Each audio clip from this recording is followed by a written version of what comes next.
It's an honor. Let me just say it's an honor to be on this panel. I'm a socialist too. I don't know. I guess it's no coincidence, right? That we're all socialists on this panel, right?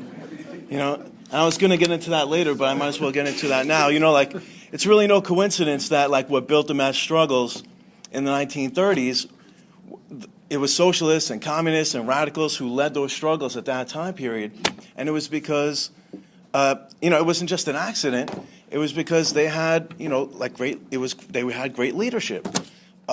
They knew who to ally with. You know, they knew who to not ally themselves with. They had long-term goals. These are the things that we need to do today. You know, we need to have long-term goals. We need to know who our allies are. We need to know who our enemies are. You know, like we raised, you know, we had already raised on this panel the Democratic Party. You know, we do not need an alliance with the Democratic Party. We do not need to be voting for the Democrats anymore. You know, this is a party who you know, if we're giving any money to it all, it's money that's worse than flushing it down the toilet. You know, we're giving money to the people that hurt us. You know, like if you look at the Democratic Party's policies, like look at under the Obama administration, like it was brought up in last night's panel, how the Obama administration has been responsible for deportations at a faster rate than under the Bush administration. And that hurts unions because you have immigrants who want to join unions but are reluctant to want to be active at all in their workplaces for fear of deportation. So, and that's just one of the many reasons not to support the Democratic Party.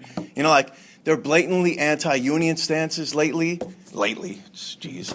They're blatantly anti-union stances. Like if you look at the Chicago Teachers Union, when they went on strike against a Democratic Party machine in Chicago, which I want to get into them. I might as well get into them now. Because really we have a lot to learn about the Chicago Teachers Union. They forged an alliance with the public, you know, which had been forged prior to them going out on strike in 2012, right?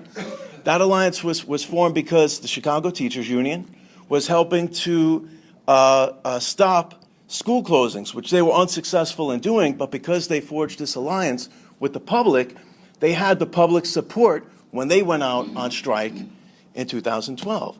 We need to do that as telecom workers. There's ways that we can do that as Verizon employees. One of the ways we can do that is fighting not just for the unionization of wireless workers, but for the regulation of Verizon Wireless. Verizon Wireless needs to be regulated. Part of the reason why people saw the need to regulate home phone service is because people said, well, home phone service is like a necessity. You know, you need to be able to call 911 in the event of an emergency or call your doctor.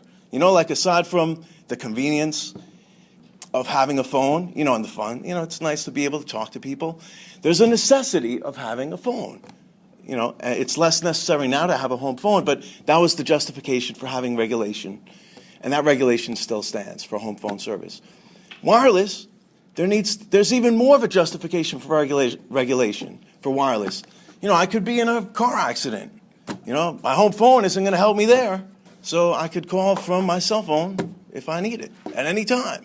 There's more of a justification for regulation of wireless than home phone. Same thing with internet. Why can't we call for the regulation of internet?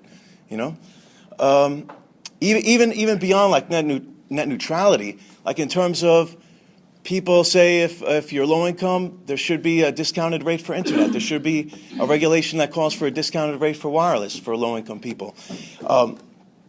There's already such a regulation for home phones. You know, there's something called Lifeline, where if you're poor enough to qualify, you can have a discounted rate for home phone service. So I can't see why we can't fight for that.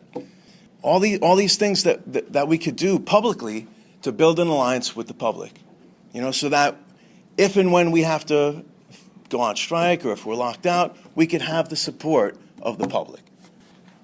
Just a couple of odds and ends. It's important that we need to save money. It's easier said than done, you know, but we don't know what could happen. I didn't think we were going to go on strike in 2011 until, you know, a couple of days beforehand, and I was like, all right, well, it's going to happen. But we could be on strike in 2015. We could be locked out in 2015. Who knows? You know, so it's important to spread the word to our brothers and sisters that we need to do everything we can to save every penny, as difficult as that may be. Oh, this is a big one. We need to support other unions, regardless of whether they support us back or not. Regardless, just support every union struggle there is, every union struggle we could relate to. And it's important because, like Amy had mentioned, pensions, right? And how we seemed so, odd. We seemed so strange because we had, benefits that we didn't have to pay into, right? And now we pay into them with this current contract. But at the time, we seemed so strange because everybody else is paying into their benefits, so why can't we, right? But if we're supporting other unions, right? We're supporting other struggles. We're doing so to raise the bar.